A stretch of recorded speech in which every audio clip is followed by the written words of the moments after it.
Mike Innovative Door. Got another job that 6-7 companies came out to. I forgot. Said they can't do it. You can see the pictures of our other posts before we made this video. 6'3", with about 8 inches of headroom. We got the specialty brackets here. I made this bracket for this 1 3/8 door. Specialty bracket up there for the opener, and then you could see the old one. We're leaving it up there. There's no way we were taking that thing down. There's this little space over here, so we put this op in right here, the LDC 0800, and voila.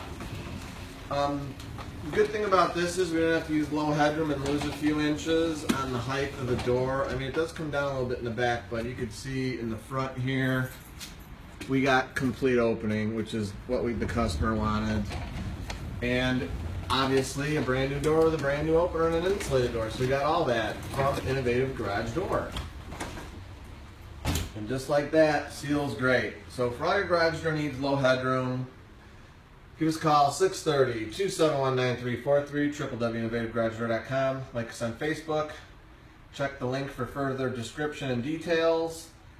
And this one here is going to be a little bit trickier because we do not have that headroom or that little space. What are we going to do? You're going to have to tune in and see, because this door is just getting stacked now, and we will show you in another video, because that is going to be a secret special app there. So thanks for watching, and as always, I encourage everybody to praise the Lord. Thank you for watching.